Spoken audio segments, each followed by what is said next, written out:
Today we go over Star Wars Episode 9, the final film of the sequel trilogy and the Skywalker saga alike. This is Mike Zero here. If you guys are new to the channel, do make sure to subscribe to see future Star Wars content. Now, as you all know, Episode 9 will indeed be bringing a return of many characters out there, such as Luke Skywalker, Lando Calrissian, and yes, even General Leia, being portrayed by Carrie Fisher by use of unused footage from The Last Jedi and The Force Awakens. But aside from all of that, these past couple of weeks we have been learning a whole lot more about the final film of this trilogy, a very important film that J.J. Abrams, at least in my point of view, really has to knock it out of the park in order to satisfy a lot of Star Wars fans around the world.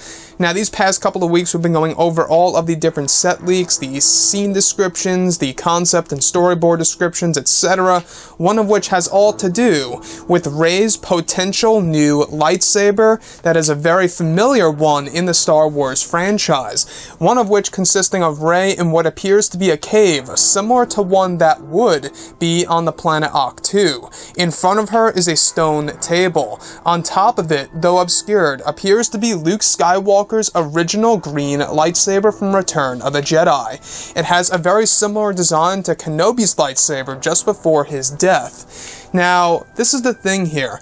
A lot of people have been wondering exactly what's going to happen with Rey and the Skywalker lightsaber in Episode 9. Will it be repaired? Will it not be repaired? Well, a couple of weeks ago we went over how some of the different descriptions out there goes over a ring-like structure surrounding the very middle of the Skywalker lightsaber, indicating that maybe Rey welded it and put it all back together again.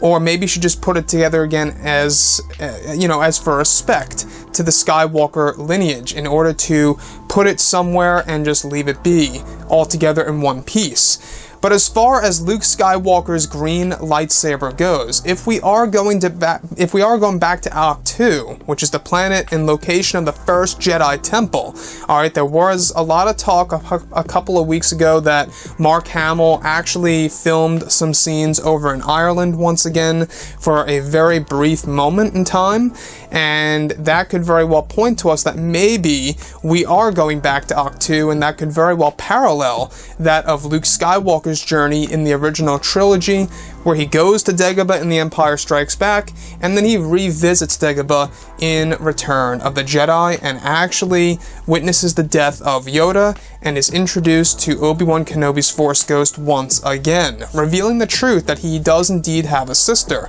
Could we very well be getting something similar in a sense, where maybe Rey goes to the planet Ahch-To, and when she goes there, she sees the Force Ghost of Luke Skywalker, and maybe that's what leads her to actually discovering Luke Skywalker's original lightsaber. Maybe Luke, as a Force Ghost, tells her where it is, and he tells her that, this was a weapon that he used during the times of the original trilogy when the Empire was ruling and all that. So, I don't know what you guys would have to say about Rey using Luke's original green saber. Would you guys feel it's disrespect to the character for Luke, or would you guys feel that it's just right and it makes a whole lot more sense to do so? Because a lot of people have been wanting to know, where is Luke's green lightsaber? We only got glimpses of it in The Last Jedi in the form of a flashback, and it's one thing that I think a lot of people out there really wanted to see in Star Wars The Last Jedi was, of course, Luke Skywalker using that green lightsaber in all his might, going up against his nephew Kylo Ren in a real lightsaber duel, spanning a couple of minutes. That, to me, would have been epic. So, going into Episode 9, if Rey does adopt the green lightsaber that Luke Skywalker once wielded in Return of the Jedi, and even post-Return of the Jedi, if you guys follow a lot of the canon material, I think that Rey should just build her own. And we have gone over other descriptions of that as well, as a potential double-bladed one side being red, one side being blue, but the blue side being shorter, quite possibly because she's using the Skywalker Kyber crystal that's currently cracked and actually split on one side. So that could very well be an explanation as to why one side would be shorter to the other. But we'll have to wait and see. We do know that J.J. Abrams is very excited to show us what's in store for Episode 9. He's very, very excited to reveal what he actually put into this overall story. If you guys had to ask me, I think that we're going to get a lot of different things in this movie that are really separated from The Last Jedi. Now sure, The Last Jedi and The Force Awakens, we had like pretty much no time jump at all, right? Just spanning a couple of hours, that was all it was.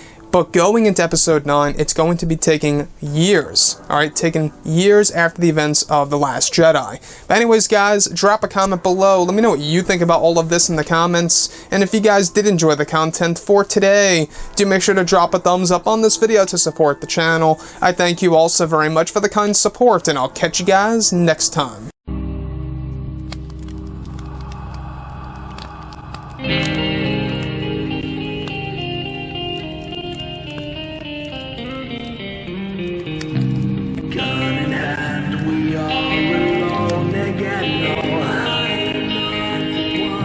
From night to moon.